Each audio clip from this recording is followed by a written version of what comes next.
കേരളത്തിൻ്റെ മുഖ്യമന്ത്രിയും ഡൽഹിയിൽ പ്രക്ഷോഭത്തിൽ പങ്കെടുത്ത വ്യക്തിയാണ്. അദ്ദേഹം ആ പ്രക്ഷോഭത്തിൽ പങ്കെടുത്തു. അദ്ദേഹത്തിൻ്റെ ബോഡി ലാംഗ്വേജ് നോക്കൂ, വലിയ താല്പര്യമില്ല എന്നൊക്കെയുള്ള പ്രചരണമുണ്ട്. ഞാൻ അതിലേക്കൊന്നും കിടക്കുന്നില്ല. അദ്ദേഹം ആ പ്രക്ഷോഭത്തിൽ എന്തുകൊണ്ട് സംസാരിച്ചില്ല, ഈ വിഷയത്തിൽ അദ്ദേഹം ശക്തമായ നിലപാട് എന്തുകൊണ്ട് സ്വീകരിച്ചില്ല എന്ന ചോദ്യവും വലിയ നിലയിൽ ഉയർന്നിട്ടുണ്ട്. ഒരു മുഖ്യമന്ത്രി ഒരു പ്രക്ഷോഭത്തിൽ, അതും മറ്റൊരു സംസ്ഥാനത്ത്, അതും രാജ്യത്തിൻ്റെ തലസ്ഥാനത്ത് പങ്കെടുക്കുമ്പോൾ സ്വാഭാവികമായും അതിൽ രണ്ട് വാക്ക് പറയുക എന്നുള്ളത് സാധാരണ നടക്കുന്ന കാര്യമാണ്. പക്ഷേ അദ്ദേഹം അവിടെ ഒന്നും പ്രതികരിച്ചിട്ടില്ല. ഈ വിഷയത്തിൽ ശക്തമായ പ്രതികരണം കേരളത്തിൻ്റെ മുഖ്യമന്ത്രിയുടെ ഭാഗത്ത് നിന്ന് ഉണ്ടായിട്ടില്ല. ഇത് ചർച്ച ചെയ്യപ്പെടുന്ന ഘട്ടത്തിലാണ് കേരളത്തിൽ ജനാധിപത്യപരമായി സമരം ചെയ്യുന്ന, അതായത് ദില്ലിയിലെ വിദ്യാർത്ഥി സമരത്തിന് ഐക്യദാർഢ്യം പ്രഖ്യാപിച്ചുകൊണ്ട് ജനാധിപത്യപരമായി കേരളത്തിൽ സമരം ചെയ്യുന്നവർക്കെതിരെ ശ്രീ VD സതീശൻ്റെ സർക്കാർ കേസെടുക്കുന്നത്. വളരെ വിഷയവുമായി ബന്ധപ്പെട്ട വിദ്യാർത്ഥി പ്രക്ഷോഭം വലിയ നിലയിലേക്കുള്ള ജനപിന്തുണയോടുകൂടി നമ്മുടെ രാജ്യത്ത് മുന്നോട്ട് പോയിക്കൊണ്ടിരിക്കുകയാണ്.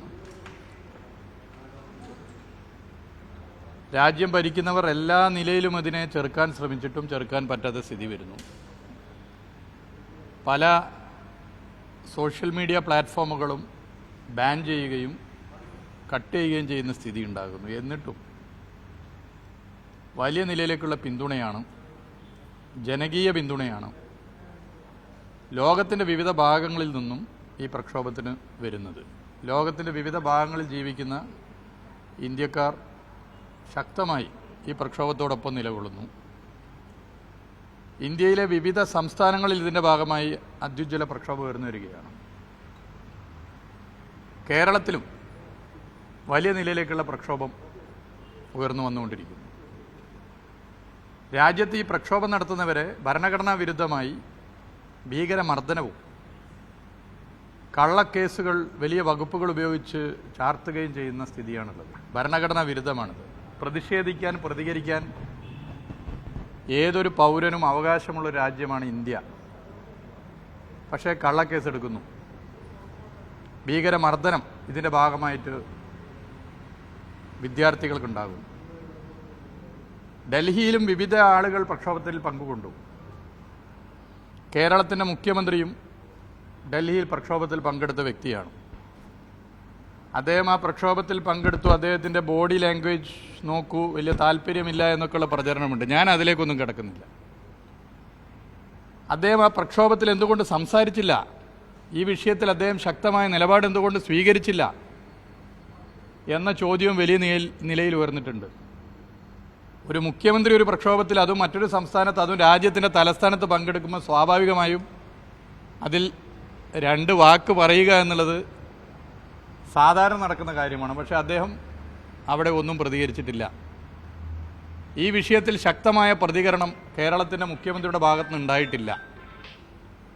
ഇത് ചർച്ച ചെയ്യപ്പെടുന്ന ഘട്ടത്തിലാണ് കേരളത്തിൽ ജനാധിപത്യപരമായി സമരം ചെയ്യുന്ന, അതായത് ദില്ലിയിലെ വിദ്യാർത്ഥി സമരത്തിന് ഐക്യദാർഢ്യം പ്രഖ്യാപിച്ചുകൊണ്ട് ജനാധിപത്യപരമായി കേരളത്തിൽ സമരം ചെയ്യുന്നവർക്കെതിരെ ശ്രീ VD സതീശൻ്റെ സർക്കാർ കേസെടുക്കുന്നത് വളരെ ഗൗരവമേറിയ വിഷയമാണ്. എറണാകുളത്ത് പനമ്പള്ളി നഗറിൽ റാപ്പർ വേടൻ്റെ നേതൃത്വത്തിൽ നടന്ന പ്രതിഷേധ സൂചകമായ പരിപാടിയിൽ പങ്കെടുത്തവർക്കെതിരെ പോലീസ്, PD സതീശൻ സർക്കാരിൻ്റെ പോലീസ് കേസെടുത്തിരിക്കുകയാണ്.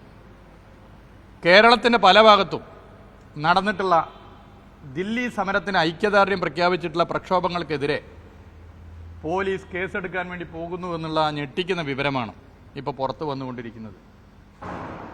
ഭരണകക്ഷിയിലെ യുവജന സംഘടനാ നേതാക്കന്മാരും വിദ്യാർത്ഥി സംഘടനാ നേതാക്കന്മാർ, യൂത്ത് കോൺഗ്രസിൻ്റെയും KSUവിൻ്റെയും നേതാക്കന്മാർ പരസ്യമായി ഈ സമരത്തിൽ പങ്കെടുക്കുമ്പോൾ പോലീസിൻ്റെ നിലപാടിനെതിരെ പ്രതികരിക്കുന്ന വീഡിയോകൾ നിങ്ങൾ ഇതിനകം തന്നെ കണ്ടു കാണും. അപ്പം ഇങ്ങനെയുള്ള പശ്ചാത്തലത്തിൽ ഇത് വളരെ ഗൗരവമേറിയ വിഷയമായി മാറിയിരിക്കുന്നു. എറണാകുളത്ത് ഉൾപ്പെടെ കേരളത്തിൻ്റെ വിവിധ ഭാഗങ്ങളിൽ ദില്ലി സമരത്തിന് ഐക്യദാർഢ്യം പ്രഖ്യാപിച്ച് നടത്തിയ പ്രക്ഷോഭങ്ങളുടെ ഭാഗമായി സതീശൻ സർക്കാർ എടുത്തിട്ടുള്ള കേസ് പിൻവലിക്കണം എന്ന് ഗൗരവമായി ആവശ്യപ്പെടുകയാണ്. ഇവിടെ നമ്മൾ മനസ്സിലാക്കേണ്ട പ്രശ്നം, കേരളത്തിൻ്റെ മുഖ്യമന്ത്രി നേരത്തെ തന്നെ ഈ ഗവൺമെൻറ് വന്ന് ചുരുങ്ങിയ സമയത്തിനുള്ളിൽ നരേന്ദ്രമോദി സർക്കാർ ആഗ്രഹിക്കുന്നത് പോലുള്ള നിലപാടുകൾ സ്വീകരിക്കുന്നു. കേരളത്തിൽ BJPയുടെ നേതൃത്വത്തിലാണ് ഒരു സർക്കാർ അധികാരത്തിൽ വന്ന് ഭരണം നടത്തുന്നതെങ്കിൽ എന്തൊക്കെ നടപടികളാണോ സ്വീകരിക്കുക അതിന് സമാനമായ നടപടികൾ സ്വീകരിച്ചു വരുന്നു എന്നുള്ളത് നമ്മൾ ഒരു സീരീസ് ഓഫ് ഇഷ്യൂസ് വെച്ച് ചർച്ച ചെയ്തതാണ്. ഞാൻ അതൊന്നും ആവർത്തിക്കുന്നില്ല. അങ്ങനെയുള്ള ഘട്ടത്തിലാണ് ദില്ലിയിൽ ഖാർഗെയുടെ ജന്മദിനത്തിൻ്റെ കേക്ക് മുറിച്ച് പെട്ടെന്ന് അവിടുന്ന് തീരുമാനിച്ച സമരത്തിൽ പങ്കെടുക്കുമ്പോൾ കേരളത്തിൻ്റെ മുഖ്യമന്ത്രിയുടെ ബോഡി ലാംഗ്വേജ് ചർച്ച ചെയ്യപ്പെടുന്നു. ഞാൻ അതിൻ്റെ വശത്തിലേക്ക് കടക്കുന്നില്ല. ഒരു വ്യക്തി ഒരു സമരത്തിൽ പങ്കെടുക്കുമ്പോൾ അതിൻ്റെ മുഖഭാവം അയ്യോ അറിയാതെ വിട്ടുപോയതാണ് എന്നൊക്കെ ഉള്ളതാണെന്നുള്ള ചർച്ചകൾക്ക് പിന്തുണ നൽകാനോ അതിൽ പങ്കെടുക്കാനോ ഞാൻ തയ്യാറാകുന്നില്ല. പക്ഷേ ആ സമരത്തിൽ എന്തുകൊണ്ട് കേരളത്തിൻ്റെ മുഖ്യമന്ത്രി സംസാരിച്ചില്ല? BJP ഇതര സർക്കാരുകളിലെ അപൂർവം മുഖ്യമന്ത്രിമാരിൽ ഒരാളാണല്ലോ കേരളത്തിൻ്റെ മുഖ്യമന്ത്രി. എന്തുകൊണ്ട് കേരളത്തിൻ്റെ മുഖ്യമന്ത്രി ശക്തമായി ദില്ലിയിൽ വെച്ച് ഈ സമരത്തെ പിന്തുണച്ച് സംസാരിച്ചില്ല? ഇതും കേരളത്തിൽ ദില്ലി സമരത്തിന് ഐക്യദാർഢ്യം പ്രഖ്യാപിച്ച് നടത്തുന്ന സമരങ്ങൾക്കെതിരെ കേസെടുക്കുന്നത് കൂട്ടി വായിക്കണം. അപ്പോൾ വളരെ ഗൗരവത്തിൽ ഈ വിഷയത്തെ കണ്ടുകൊണ്ട് കേരളത്തിൻ്റെ മുഖ്യമന്ത്രിയുടെ ഇരട്ടത്താപ്പ് ഈ വിഷയത്തിലും കാണാൻ സാധിക്കുന്നു എന്നുള്ളതാണ് കേസ് എടുത്തതുമായി ബന്ധപ്പെട്ട് കാണേണ്ടത്. ഈ കേസ് ഉടനെ തന്നെ പിൻവലിക്കണം.